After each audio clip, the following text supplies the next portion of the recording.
students, in previous session we have done third equation of motion and now we are doing NCERT examples. So our next example is a bus starting from rest moves with a uniform acceleration of 0.1 meter per second square for 2 minutes. Find the speed and the distance. So we have to calculate the speed and distance.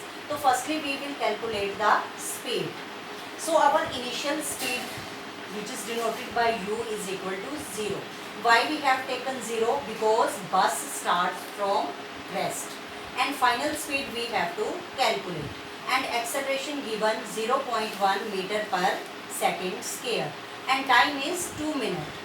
अब now time is 2 minutes and we have to calculate the speed. तो SI unit of speed is meter per second. So our standard unit is meter per second. तो हमें क्या करना पड़ेगा? Time को standard unit second में change करना पड़ेगा. यहाँ हमारे पास टाइम है 2 मिनट, तो हमने इसको चेंज किया 2 multiplied by 60 second.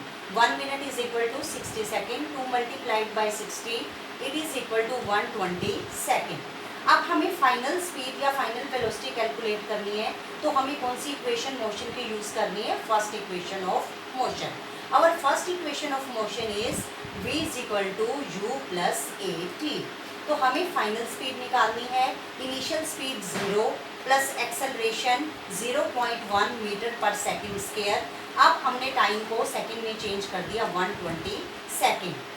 v is equal to 0 plus हमने डेसिमल हटाया 1/10 इंटू 120. जब हमने इसको सॉल्व किया तो हमारे पास आया 12 मीटर पर सेकेंड. तो हमारी जो स्पीड है that is equal to 12 metre per second. Now we have to calculate the distance. अब हमें डिस्टेंस कैलकुलेट करना है, तो हम कैसे कैलकुलेट करेंगे? यहाँ डिस्टेंस को कैलकुलेट करने के लिए हम सेकेंड इक्वेशन लेंगे मोशन की. And what is the second equation of motion? s is equal to u t plus half a t square. हमने सेकेंड इक्वेशन क्यों ली? क्योंकि हमारे पास हमें क्या लेना है? क्योंकि हमारे पास इनिशियल स्पीड 0 है, फाइनल स्पीड हमने कैलकुलेट कर ली, acceleration given and time also.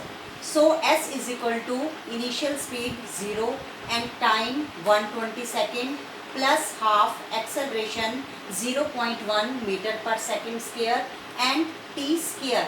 अब हमारे पास टाइम था जब हमने इसको सेकेंड में चेंज किया 120 सेकेंड, तो हमने टाइम का स्क्वायर कर दिया 120 square. Now s means distance is equal to 0 multiplied by 120 equal to 0 plus half 0.1. अब हमने डेसिमल हटाया 1/10.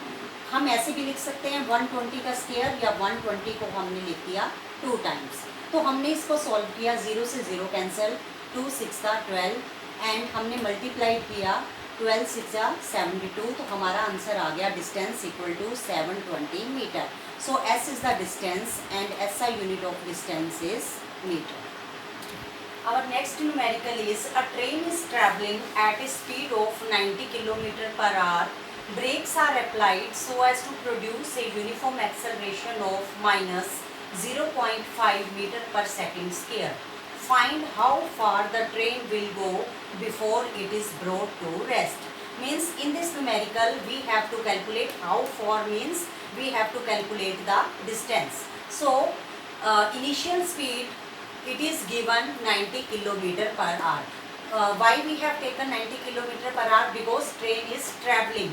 ट्रैवलिंग हमें इनिशियल स्पीड दी हुई है 90 किलोमीटर पर आवर, पर हमें इसको स्टैंडर्ड यूनिट में चेंज करना है मीटर पर सेकंड. तो हम कैसे करेंगे? किलोमीटर को हमने मीटर में चेंज किया, 90 मल्टीप्लाइड बाय 1000 कि 1 किलोमीटर में मीटर 1000, और आर को हमने किसमें? सेकंड में चेंज करना है. तो 1 घंटे में मिनट 60 और उसके हमने सेकंड बनाए 60 सेकंड. तो हमारे पास आ गया 90 मल्टीप्लाइड बाय 1000 90,000 अपॉन 3600 सेकेंड. तो जब हमने इसको सॉल्व किया हमारे पास आया 25 मीटर पर सेकेंड. अब हमें फाइनल स्पीड जो है वो हमारी 0 है. तो हमने फाइनल स्पीड को 0 क्यों लिया? क्योंकि ब्रेक्स आर अप्लाइड. जब हमने ब्रेक अप्लाई की तो ट्रेन क्या हो गई? स्टॉप. तो हमारी फाइनल स्पीड हो गई 0. Acceleration given minus 0.5 metre per second square. So we have to calculate the distance. तो अब हम डिस्टेंस कैसे कैलकुलेट करेंगे? डिस्टेंस को कैलकुलेट करने के लिए हम थर्ड इक्वेशन जो है मोशन की वो यूज़ करेंगे। तो what is the third equation of motion?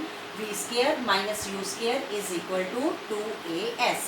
तो हम इस इक्वेशन को ऐसे भी लिख सकते हैं, v square is equal to u square plus 2as।